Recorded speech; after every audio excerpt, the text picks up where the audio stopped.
بالله من الشيطان الرجيم.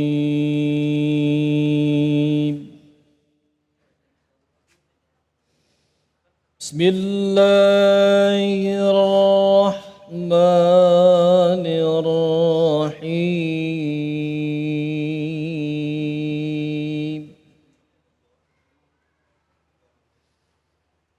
فلما وضعتها قالت رب إني وضعتها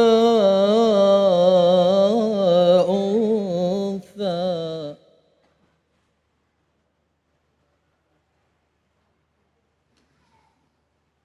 والله أعلم بما وضعت وليس الذكر كالأنثى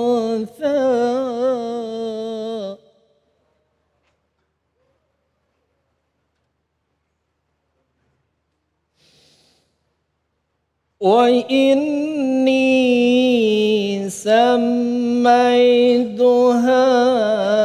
مريم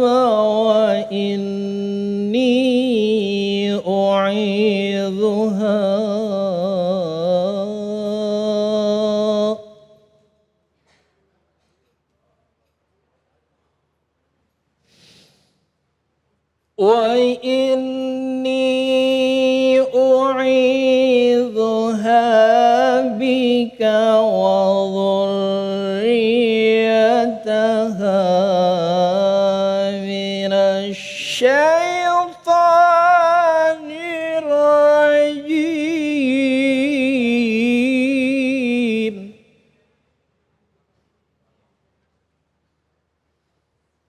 وإني أعيذها بك وذريتها من الشيطان الرجيم.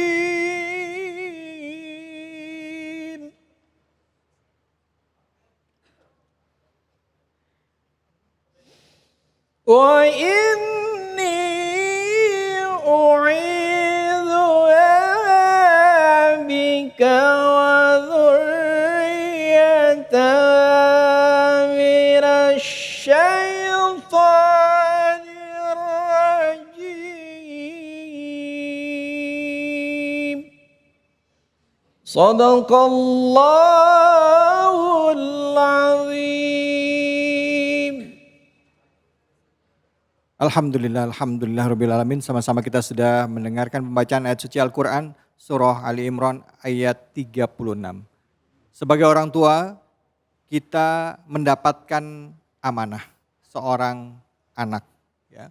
Ada orang yang dalam hidupnya sudah melakukan pernikahan tapi belum mendapatkan anak atau keturunan. Tetapi di dalam hal ini bagi kita umat Islam meyakini bahwa anak itu adalah titipan amanah, kondisinya bagaimanapun. Nah, penting bagi kita orang tua untuk bisa memaknai dan memahami bagaimana caranya di dalam mendidik anak-anak kita supaya mereka bisa menjadi generasi penerus kita yang baik. Nah, untuk itu dari surah Ali Imran ayat 36 lagi kita simak sama-sama kajiannya. Silakan Gus Rifan, fadhol. Assalamualaikum warahmatullahi wabarakatuh. Bismillahirrahmanirrahim. Subhanakallahumma rabbana la ilma lana illa ma 'allamtana innaka antal alimul hakim wa tub 'alaina innaka antat tawwabur rahim. Rabbi shrah li sadri wa yassir li amri wahlul 'uqdatam min lisani yafqahu qawli bi rahmatika ya arhamar rahimin. Alhamdulillah tadi ibu-ibu semangat sekali jawabnya. Dan ini tentunya menunjukkan hirrah, keinginan yang kuat dalam mencari ilmu, tidak hanya hadir saja, tapi bajunya juga cantik-cantik dan bagus-bagus.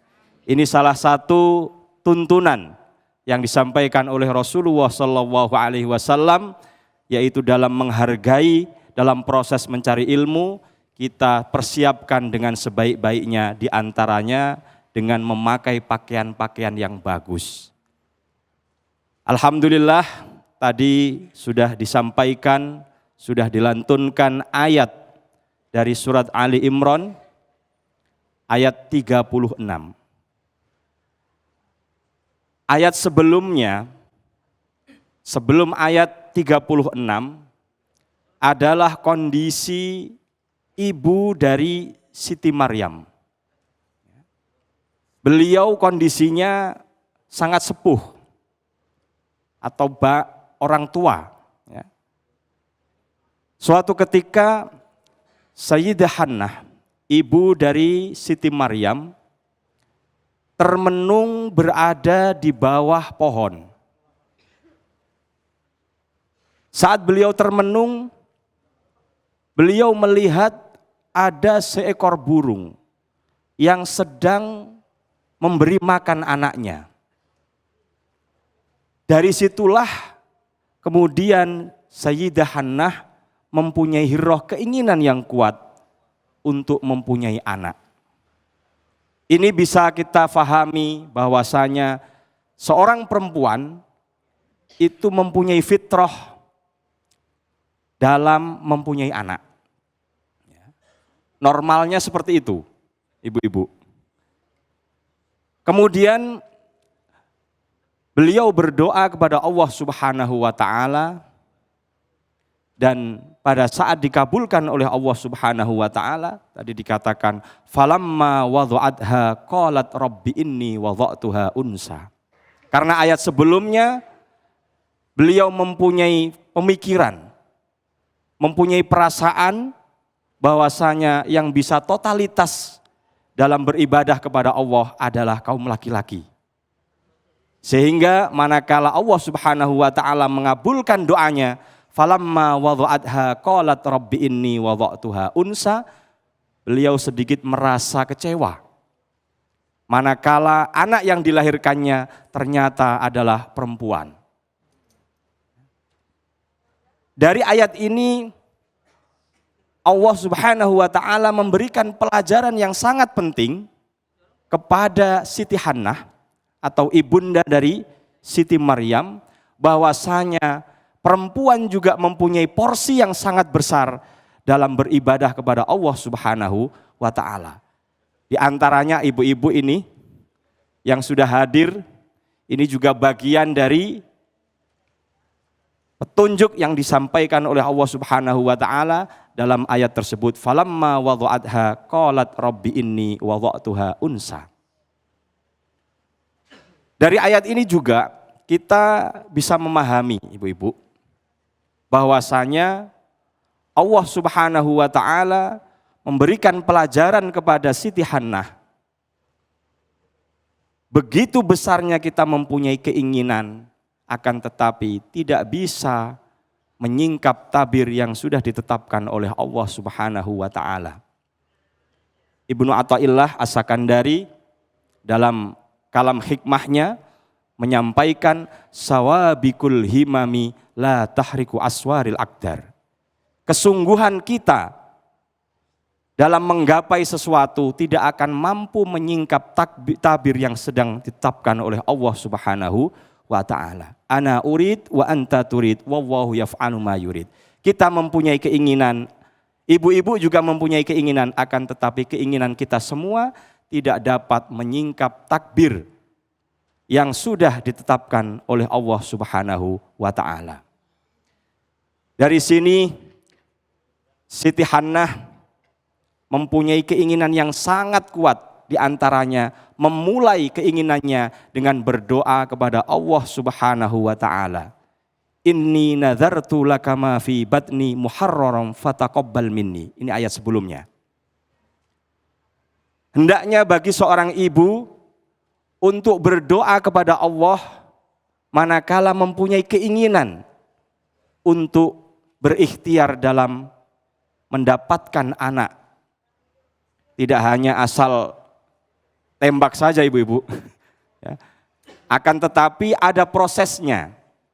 ada hal yang harus dilakukan oleh para ibu untuk mempersiapkan anaknya di kemudian hari. Di antaranya diawali dengan berdoa kepada Allah Subhanahu wa taala, dan yang dilalui oleh Siti Hannah yaitu dengan melalui nazar kepada Allah Subhanahu wa taala bahwasanya anaknya akan dicurahkan semuanya untuk beribadah kepada Allah Subhanahu wa taala. Ini yang pertama Ibu-ibu, bahwasanya kita mempersiapkan dengan cara berdoa kepada Allah Subhanahu wa taala dalam proses kita untuk mendapatkan anak yang solih dan solihah.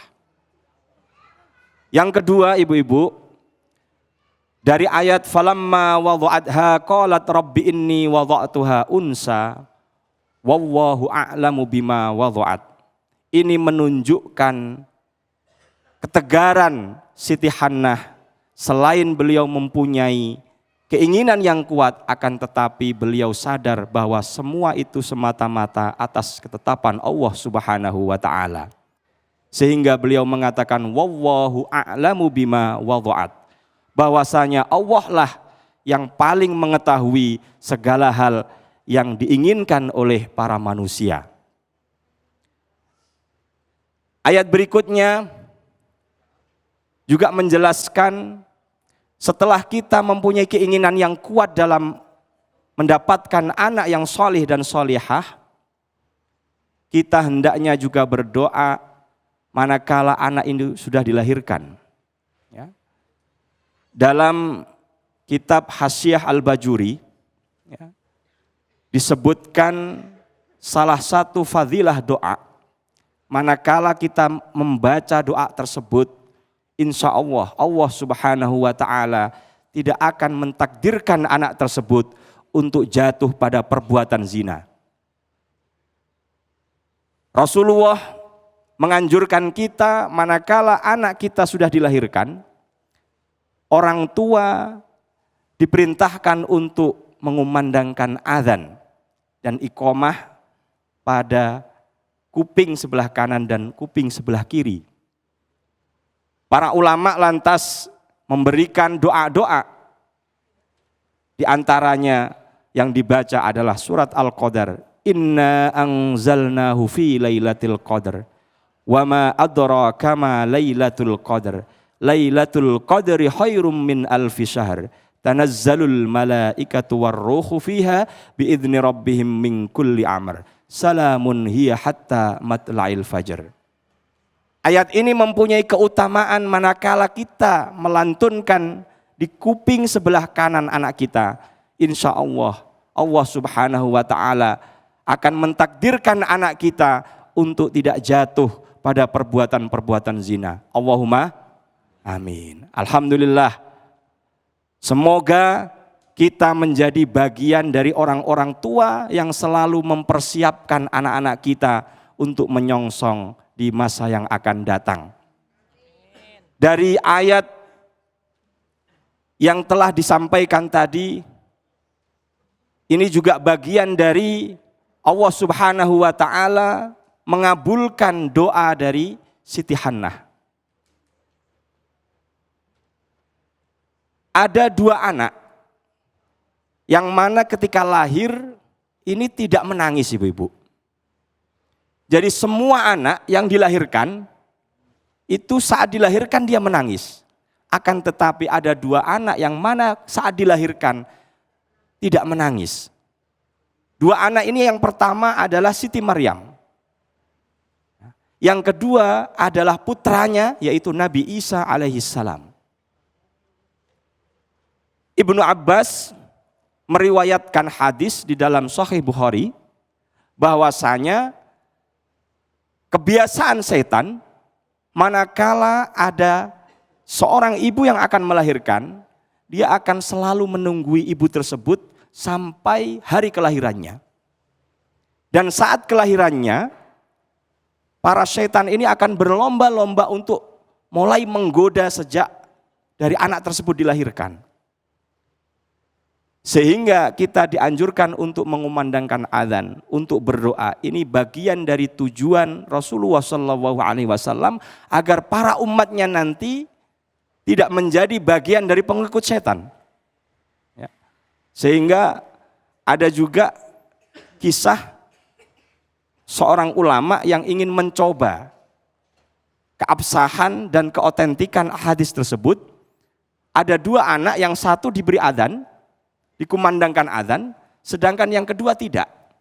Ternyata anak yang tidak diadzani ini nakalnya bukan main, ibu-ibu. Yang diadzani menjadi anak yang soleh. Karena innamal a'mal minal bidayah ilan nihayah. Amal yang bagus hendaknya dilakukan mulai dari awal hingga akhir. Sehingga bagi seorang ibu hendaknya kita mulai mempersiapkan sejak dalam kandungan maupun sejak saat dilahirkan nanti. Biasanya ulama salafus sholih mempersiapkan anak-anaknya dengan cara apa? Dengan cara menghatamkan Al-Quran berapa kali untuk pertumbuhan anaknya dan menjadi anak yang soleh. Hendaknya kita juga meniru perilaku yang telah dicontohkan oleh para ulama agar supaya generasi kita di masa yang akan datang menjadi generasi-generasi yang solih dan solihah dan mampu memberikan kemanfaatan bagi umat manusia, wabil khusus kepada negara kita, negara Indonesia dan para generasinya. Ayat ini tentunya menjadi landasan penting di antaranya ya, bahwasanya seorang perempuan mempunyai andil yang besar dalam mempersiapkan generasi-generasi yang setelahnya. Semoga apa yang saya sampaikan ini mempunyai manfaat yang besar, khususnya bagi kami pribadi dan secara umum bagi ibu-ibu sekalian. Wallahul muwaffiq ila aqwamit thoriq. Wassalamualaikum warahmatullahi wabarakatuh. Waalaikumsalam warahmatullahi wabarakatuh. Tadi Ibu udah dibahas ya, udah jelaskan di awal ya tentang bagaimana cara mendidik anak. Terus sekarang tadi sama Gus Rifan dijelaskan juga pada saat kita memiliki anak dari mulai dalam kandungan itu diajarkan untuk mendoakan anak kita. Setelah lahir pun kita doakan. Sampai besar pun selama kita masih hidup kita doakan. Bagaimanapun keadaan anak kita. Ya kan, begitu ya Gus ya. Terus juga ibu memiliki peran penting dalam rangka mendidik anak-anak. Ya, madrasah pertama seorang anak itu ada di ibunya. Nah begitu juga dengan bapaknya juga memiliki peran masing-masing. Jadi memang menjadi orang tua itu tidak mudah. Baik, ibu-ibu bapak-bapak, apapun yang Allah berikan kepada kita, anak kita, bagi kita itulah yang terbaik.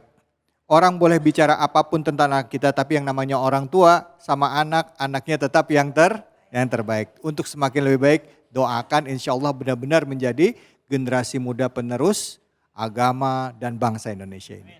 Baik, kita nanti akan lanjutkan lagi. Terima kasih banyak Gus Rifan atas ilmunya. Dan juga kita dengarkan lagi nanti bacaan Quran dari Ustadz Slamet ya. Tentunya juga buat Anda pemirsa, habis ini ada Ustadz Pitung yang akan tausiah sama kita. Dan saya akan kasih kesempatan sama ibu untuk bertanya. Ada yang mau nanya Bu? Wah udah siap mau tanya, baik. Jangan kemana-mana, tetap di sini di Cahaya Hati Indonesia.